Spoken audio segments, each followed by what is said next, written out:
2 farm ಕೋಳಿದ ಮೊಟ್ಟೆ ಬಂದಿತ್ತಲ್ಲ ಅದ್ರದ್ದು ಪಲ್ಯ ಮಾಡ್ತಾಯಿದ್ದೀನಿ. ನೋಡ್ರಿ, ಮೊಟ್ಟೆ ಎಲ್ಲ ತೊಳೆದಿಟ್ಕೊಂಡಿದ್ದೀನಿ. ಇದನ್ನೆಲ್ಲ ಮೊಟ್ಟೆ ಪಲ್ಯಕ್ಕೆ ಒಂದು 3 ಸಣ್ಣದಾಗಿ ಹೆಚ್ಚಿರೋ ಈರುಳ್ಳಿ, ಒಂದು ಬೌಲ್ ಕಡಲೆಬೇಳೆ, ಸ್ವಲ್ಪ ಕಾಯಿ ತುರಿ, ಇದನ್ನು ಈರುಳ್ಳಿ, ಶುಂಠಿ, ಬೆಳ್ಳುಳ್ಳಿ, ಕೊತ್ತಂಬರಿ ಸೊಪ್ಪು ಹಾಕಿ ಪೇಸ್ಟ್ ಮಾಡಿ ಇವಾಗ ಎಣ್ಣೆ ಹಾಕ್ತಾಯಿದ್ದೀನಿ.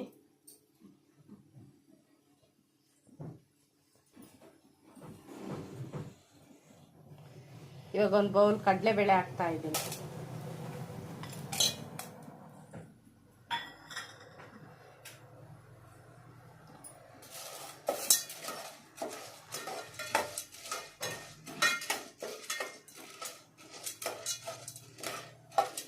ಇವಾಗ ಹೆಚ್ಚಿಟ್ಕೊಂಡಿರೋದು ಈರುಳ್ಳಿ ಹಾಕ್ತಾಯಿದ್ದೀನಿ.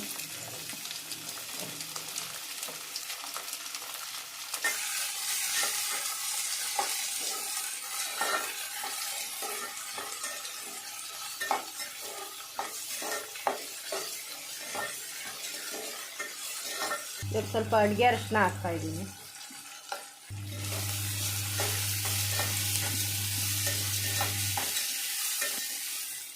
ಇವಾಗ ತೊಳೆದಿಟ್ಕೊಂಡಿರೋದು ಮೊಟ್ಟೆ ಹಾಕ್ತಾಯಿದ್ದೀನಿ.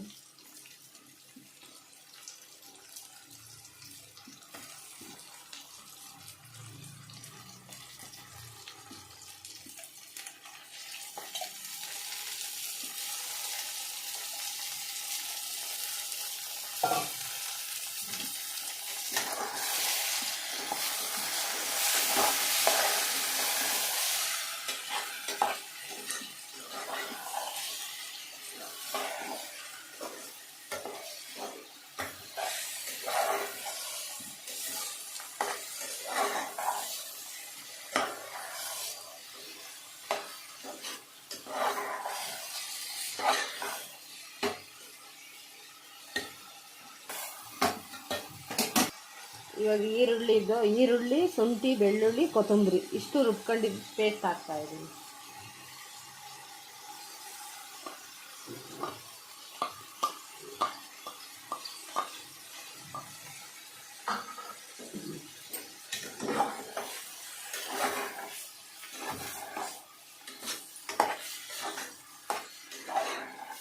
ಸ್ವಲ್ಪ ಹಸಿ ವಾಸನೆ ಹೋಗಲಿ.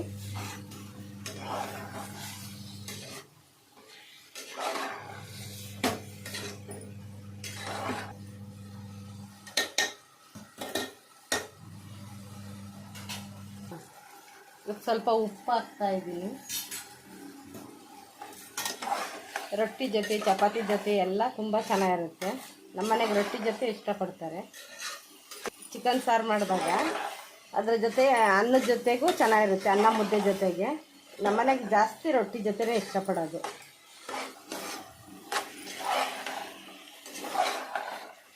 ಸ್ವಲ್ಪ ಕಾಯಿಸಿಟ್ಕೊಂಡಿರೋದು ಬಿಸಿನೀರು ಹಾಕ್ತಾಯಿದ್ದೀನಿ. ಅದು ಸ್ವಲ್ಪ ಮೊಟ್ಟೆದೆಲ್ಲ ಬೇಯಬೇಕು. ಫಾರಮ್ ಕೋಳಿದ ಇದರಿಂದ ಬೇಗ ಬೇಯಲ್ಲ ಅದು. ಇವಾಗ ಬೇಯಬೇಕದು. ಸ್ವಲ್ಪ ಪ್ಲೇಟ್ ಮುಚ್ಚುತ್ತೀನಿ. ಇವಾಗ ಬೆಂದಿದೆಯೇನೋ ಅಂತ ನೋಡ್ತಾ ಇದ್ದೀನಿ.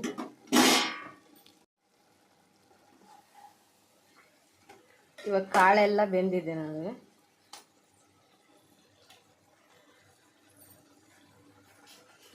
ಒಂದು ಸ್ಪೂನ್ ಖಾರದ ಪುಡಿ ಹಾಕ್ತಾಯಿದ್ದೀನಿ. ನಿಮಗೆ ಖಾರ ಎಷ್ಟು ಬೇಕು ಅಷ್ಟು.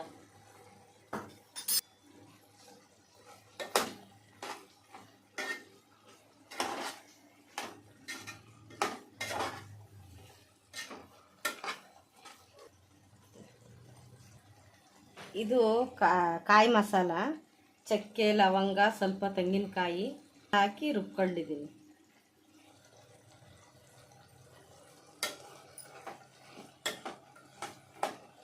ಕಾಯಿ ಮಸಾಲ, ಚಕ್ಕೆ, ಸ್ವಲ್ಪ ತೆಂಗಿನಕಾಯಿ, ಒಂದು ಸ್ಪೂನ್ ಧನಿಯಾ ಪುಡಿ. ನಾವು ಫಾರಮ್ ಕೋಳಿ ಸಾಂಬಾರಿಗೆ ಏನು ಹಾಕೊಂಡು ಅರಿತೀವಿ ಅದರದ್ದೇ ಸ್ವಲ್ಪ ಪೇಸ್ಟು.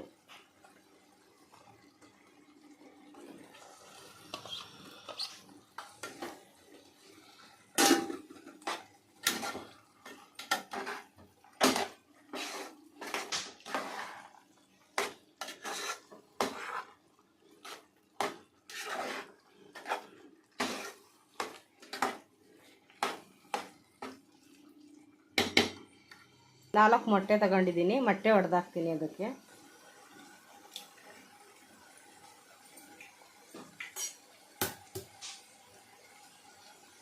ಮಕ್ಳುಗಳಿಗಂತೂ ಮಾಡಿಕೊಟ್ರೆ ಸಾಂಬಾರು ಆಗೋದಕ್ಕಿಂತ ಮುಂಚೆ ಇದನ್ನೇ ಇಷ್ಟಪಟ್ಟು ತಿಂತಾರೆ.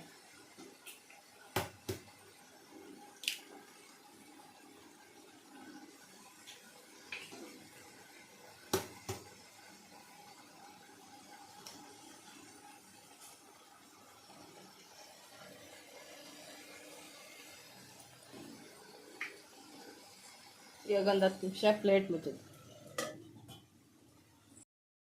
ಇವಾಗ ತೆಗಿತಾ ಇದ್ದೀನಿ ಪ್ಲೇಟು. ಮೊಟ್ಟೆ ಹೊಡೆದಾಕಿದ್ದೆಲ್ಲ ಈ ರೀತಿ ಬಂದಿದೆ.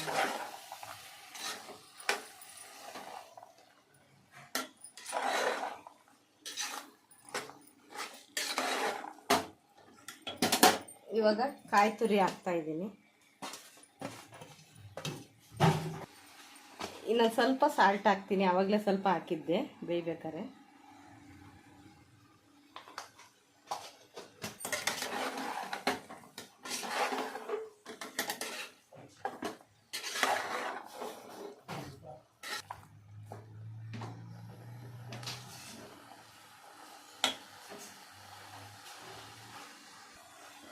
ಫಾರಂ ಕೋಳಿ ಮೊಟ್ಟೆ ಪಲ್ಯ ರೆಡಿಯಾಗಿದೆ. ನೀವೊಂದ್ಸಲ ಟ್ರೈ ಮಾಡಿ ನೋಡಿ.